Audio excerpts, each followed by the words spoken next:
Hello YouTube and fellow resellers, my name is Kevin the Stoic Reseller. I'm back at you with another video. This is kind of also somewhat unique. This is kind of where I want the channel to be moving to. More of a vlog style. And what I want to talk about today essentially is something that's been on my mind. I pay attention to the markets, economic factors, things like that. I'm very versed into that stuff, but in no way am I certified to really give advice or talk about any of this stuff. So I'll just give my personal feelings and observations and what I'm doing. So if you're new here, I buy new and used clothing. I sell on eBay and Poshmark. I'm very data driven. I'm also someone who gives a lot of statistics, thoughtfulness, and observations on how to do this a lot better. So if you're new here, please hit the like, subscribe, the notification bell, and let's just jump right into it. So this video is more or less going to talk about inflation and how it relates to reselling, and how we can hedge our financial success against inflation in the future, and how really the wealthy are doing it. And so what's important in that aspect is, as resellers, inflation in the last 2 years has really hit us pretty hard, specifically in terms of cost of goods and shipping. We've also seen a minor jump in overall fees between the platforms, and we have probably seen what I consider soft inflation by having to cross list everywhere. And if you want to buy your time back, there's a cost associated with that called the fees for whatever software you use. And when you get down to it, guys, that is considered soft inflation because we can no longer rely on a single platform. And I think we made that very clear in this last year, right? So as resellers, we've seen our costs go up significantly. I mean, I've seen my costs go up. I mean, I'm spending probably on average an extra $150 a month overall, and as the more you source, that goes up, right? Every month, and that's kind of wild when you think about it, because when you do say you do $150,000 in total in gross sales, $150 is what, 0.1%, or when you do it down based on a monthly, it's a 1% per month increase in your costs. And to me, that's pretty substantial, especially considering the margins as a reseller have kind of grown to a point, or well, I guess shrunk to a point where we're now having to focus on and extensively focus on as being something that we may not have had in the top 3 things to focus on, or now it's probably top 1, and that's the cost of goods. And and I think that's also why the promoted listings came up as a thing in the last 6 months to a year as a cost. And what is that actually giving us? And we've gone down that rabbit hole, right? And that I also perceive to be a form of soft inflation as well, because when you have to pay a percentage of a sale just to make the sale, when you didn't have to in the past, that's an inflation. That's a tax on the item that you're selling. And I think that's why promoted listings recently has gotten such a huge critique. I mean, I don't remember this critique a year ago, right? And I was a big, how do you say it? I was not a big, I wasn't convinced that promoted listings was the way to go. Nor was I convinced that the price of promoted listings was reasonable to the point of what people were doing. Now, I have since somewhat changed my opinion, of course, because there's ways you can manipulate it, but at the end of the day, our margins as resellers are basically what? Slim to none at this point, I would argue, right? And so how do we now if you're part-time, this may not pertain to you as much, but you remember, guys, I'm part-time. I probably average about 15 to 20 hours a week in this business, and I also have my wife who relies on this business now as she works for me. And so this still might pertain to you, because this is something we should all be focusing on, right? Is we're really needing to understand how to combat that as resellers, and what we need to do moving forward. And it's not, and me personally, in the moving forward, and I'm talking the 1 to 3 year future outlook of this reselling gig, specifically in my market, right, in clothing, I think it's going to get even tighter. I think the overall market is going to have a huge retraction of buyers, at least in the short term. I think we're on the cliff. We're on the cliff of an economic depression, similar to 2007, 2008. And if you don't believe me, you can go search that information up on Google. You can look at what the Fed numbers, they call it the gray files or something like that, or not the grays, it's the beige files, beige folders, where every state's, the Fed has to, or they have to give their economic data for the state, and it's pretty bleak, guys. So that's public information. Now, if you're getting all your information based on what the feds are saying on the media, I think you're a fool. I don't think you should ever listen to this administration or the media right now, and probably you shouldn't do that going forward. You should probably get all your information independently, to be the most informed. And but anyways, going back to what I was saying, is in the short term we're going to see a probably one of two things. I think, me personally, I think you're going to see some categories see an increase in buyers, clothing being one of them. But I think there's going to be some categories that are going to see a drastic reduction of buyers, and simply because there's going to be less opportunity, less money. People are going to be focusing more on what can they wear, what can they do, what can they the value of their dollar is going to need to go higher, and certain things are not going to be as in demand because they're not going to be deemed as necessary or as valuable moving forward. And personally, I believe this is a short term, like I said, 1 to 3 years. And so where I was going with this overall, in terms of how it correlates to our our budget, and how our profit margins and everything are going to go, is speaking specifically of the clothing market.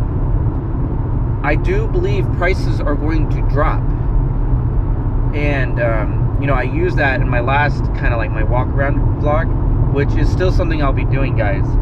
This is more or less the car vlog. This is just the direction of the channel I want to go. I just want to talk about reselling and how things pertain to the economy and individually, and what we're seeing overall in the markets.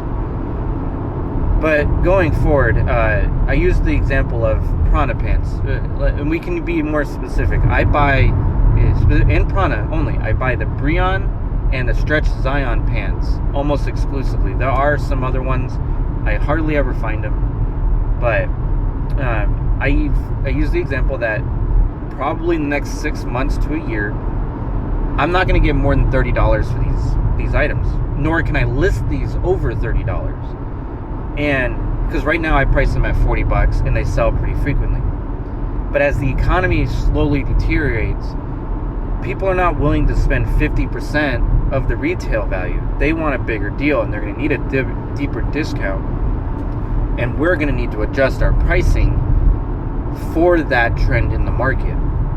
And so that also is going to have a rippling effect, right? So I used to be willing to pay probably $12 to $15 for these Prana Pants because I knew I can get anywhere from $34 to $40, so it was an easy double up. Now, if we're talking a $10 reduction in overall pricing on eBay, I now have to think about that, right? So, would you still pay $12 to $15 if the item's going to sell for $30 plus shipping? And that's before an offer or if someone takes a coupon, because I have an active coupon of if you buy 2 or more items, you get 20% off. So now it's like, okay, well, I can no longer pay that premium price for these, and I'll have to stay down near the $10 range, most likely. And, that's still expensive to probably most of you. I am not a fortunate one where the thrift store prices are reasonable, right? So these are all things that inflation and the economy are going to affect our business, right? We're talking the very detailed specifics, like our cost of goods are going up, fees are going up, the cost of listing is going up, in general, the cost to sell an item is going up, the prices of items are coming down, and so we now need to figure that out, right? This is the whole part of this, in my opinion, this is the most fun about owning your own business, because you can these are the factors that you have to have in your mind and you have to get ahead of. So just like in my walk around video towards the end, I mentioned that we need to figure out how to be ahead of our competition. And being ahead of our competition includes how to hedge our business against inflation and the economy. So for me, there's a couple things that I'm doing personally, and there's a couple things I'm doing in the short term to ensure that whatever market condition there is in the next 1 to 3 years, I'm still financially stable and I'm able to do what I'm doing now, but beating out my competition. So the first thing I'm doing, let's jump into the personal aspect, right? So the personal aspect is, I wanted to learn, like, I've been watching a lot about how the wealthy spending habits, or how the wealthy, and I'm not talking like uber rich, right? These people don't live in the same reality, right? Like, we're talking, if you're uber rich, you're not in the same reality. You're not facing the same struggles or decisions that you and I are going to have to make. Or if you're generationally wealthy, you also are not living in the same reality. And that's fine. That's perfectly okay. I'm not against people who are generationally wealthy or uber wealthy. It's just people like that don't live in the same reality. And so these people need to be excluded in what we have to do to be successful in the future, right? But those people we can learn, right? The wealthy, we can learn and apply their strategies to get wealthy and how we operate on a daily basis. And one of the things that I haven't had access to until very just recently was a cashback card for my personal finances. So my business runs on credit, okay? And I'm not saying I carry a debt. It runs on credit, meaning I have a miles card. My personal finances have just been running through a checking account, right? You're getting no benefit to that. What I just got was a cashback card, and so now my wife and I are able to transition the bulk of our our monthly bills to a cashback card. And it's not a crazy amount. I think I calculated the average of being about 2.5% cash back on about $2,200 worth of monthly bills. And I think that comes out to around $400 to $500 annually. And it's not much, but when you start to think about how to hedge your personal finances against inflation, if you're getting 2.5% cash back, that's the best way to make your bills work for you. Because if you ever listen to what the IRS and the feds talk about, they want inflation to be about 2 to 2.5%. So if you can average that on your cash back card, you're basically breaking even. And so this is a very new tactic. My wife and I are very excited because we're going to use that cash back and either use it to a major expense or fund a vacation every year. So that leads me into the second aspect of the personal finances, and that's, at this point, with inflation being the way it is, and this is something my family should have done probably months ago, if not a year ago, is we're starting to question every single bill that we have and whether or not we can reduce it, whether or not we can eliminate it, what does it take to pay it off if there's a payoff. So essentially, we have a goal by the end of June of 2025 to be out of debt. And that is a way for my family to be more financially successful and stable, and that's a form of hedging your finances against inflation. Because if you're living with a threshold of debt that most Americans are living at, it's not sustainable. And I think that's why we see such a crazy situation that we do now. And I mean, I think we're not going to see an era like this, right? And I feel like we say this all the time. But, we just came off the cliff of over 9% inflation. And in some metrics, people were saying it was closer to 13%. Think about that for a second. 13% inflation. Now think about all the bills that you have every month. Well, take for example, just something very simple, right? So say your bills, including your rent and more, everything, right, is $5,000. And I know it's very simplistic math here, but in the course of a year, if you increase your financial burden by 13%, let's just do 10%, we'll meet in the middle, right? 10%, that's an extra $500 a month that you have to come up with. Now, how many of you can take an extra 10% hit to your monthly bills, your monthly burden of bills that you have to pay, right? How many of you can do that? Not very many.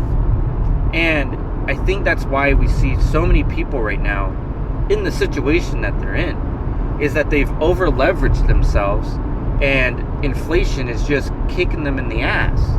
And I'm not sitting here on a pedestal saying that I'm not in that position. I think my family has seen the very drastic situations of this economy. My wife got laid off, and my job description is changing, and maybe it's a good thing, maybe it's a bad thing, I have no idea. But we're also seeing the cost of inflation hit my finances overall. The business is still doing pretty strong, and we have to use that strength in the short term to ensure that my wife losing her job isn't going to be a detriment in the future, that inflation isn't going to be a detriment in the future. So those are the things we're doing personally. On the business side, I mentioned I run everything on credit, and that there's a big difference. I think people need to differentiate the fact of running everything on credit and debt. Those are two distinct different things, right? A debt is something that you're carrying over month to month. If you run on credit, it means that you have access to debt, or you have access to additional funding that you don't have with your physical currency or your physical finances. So on my credit card, I have a $13,000 limit, and that's pretty significant. I've used it to buy my new laptop, which came in handy when I was traveling for my work. I used it to buy the camera that I'm recording on right now. Things like that. But I also use it to track all my expenses, my hotel costs, because unlike most people or some people, I have to travel to go and get the resources or my inventory basically and I have to travel 4 hours away. So my hotel's on there, my gas is on there, my cost of goods, everything I buy at the Goodwills are on there, my food is on there. So it's just an easier way to track everything.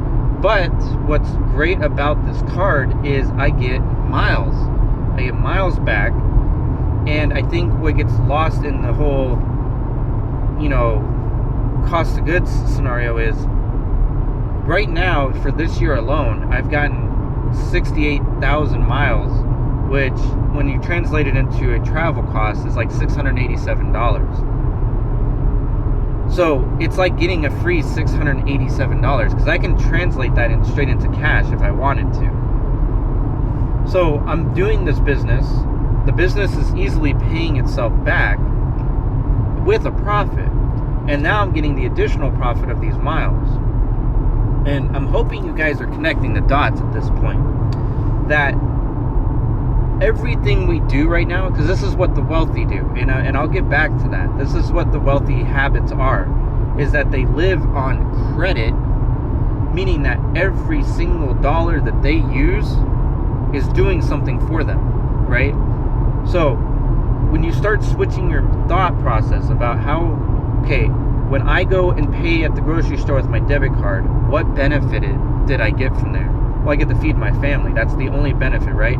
But you, at what cost? You lost whatever the cost of the goods were.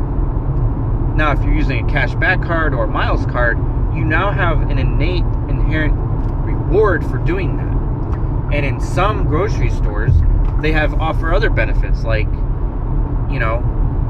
like gas rebates, or you qualify for like better and more frequent coupons, things like that, right? And those are things that we should all be taking advantage of now anyways. But the other thing that the business is doing is it's a double down, right? Like I'm getting a double benefit of this. So I pay to stay at, I go to Hampton Inn every single time I come up here. I go to the same hotel every single time. Well, Hampton has it's called 1HG rewards, meaning I get rewards or points for every night that I stay at a Hampton or one of their affiliates. And over the course of time, you get free rooms, right? And so what I'm leveraging that is the double benefit of getting free rooms is at some point we'll be able to do the cash back on the personal card, use the miles on the business card to pay for the flight or whatever situation we're going to use that for, and then using the points from my stay at a hotel to get a free hotel stay at whatever vacation spot that we want to go to. Do you see what's going on here, guys? Are you connecting the dots? So I'm leveraging the business to pay to get basically free stuff. Yeah, there's work that needs to be involved, and without the work, I can't leverage this. But it's also a form of leveraging against inflation. Because how many of you could take a vacation right now? Right? I think travel costs are pretty inhibitive for most people, or prohibitive for most people.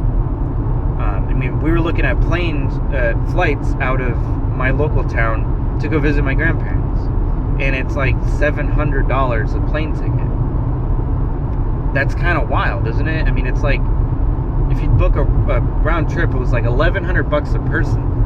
So you're talking $3,300 just to go fly somewhere. That's not including food cost, rental car cost, check bags, stuff like that, right? And I'm traveling with a 7 to 8 year old at this point. So it's like, there's inherent cost with traveling with a kid as well. And, when you start to really dig into the way you can leverage yourself against inflation, it kind of makes you start thinking, why haven't you done it sooner? And that's kind of the realization that I had the other day, was I need to see if I can start my personal finances on credit as well as the business finances on credit. And those are the best ways I can think of right now, guys. And getting into how the wealthy do this, right? The wealthy are always they're not using their money, right, guys? I mean, let's be real. Like, when you talk about Elon Musk, right, and he's the world's richest man, I think you really need to start thinking about, like, okay, well, what does that imply? It just means that the value of his businesses, because his wealth isn't just cash on hand. His wealth is the fact that he owns so many stocks of his businesses, and his businesses are valued at such a high level that you have to realize that's been the majority of his wealth. So when he bought Twitter, did he just go, oh, here's all my cash? No, he leveraged the stocks of Tesla to buy Twitter. So, you know, I think we all need to start reimagining what it means to be leveraging what we do on a daily basis to fight against what's going to be happening in the next year to 3 years, and also how to combat inflation. So, excuse me, guys. I got something in my throat. Drink some coffee. It's 7 o'clock. I've been traveling for 2 hours already. So, you know, let me know down in the comment section. You know, what are your thoughts? What are some of the implications of what is happening now in the markets, and what you're feeling? What are you seeing in how reselling is working, and how do you see reselling in the next 1 to 3 years? Or what do you perceive the markets to be in 5 years, 10 years? I mean, is this something that's going to be sustainable? You know, or, you know, another thing that we haven't talked about are thrift store prices. Do you think those are going to continuously go up? And is that sustainable? So let me know down in the comment section, guys. You know, if you like this information, you like this kind of vlog style video, let me know down in the comment section. Like, subscribe, comment below, and guys, never forget to please rule the day.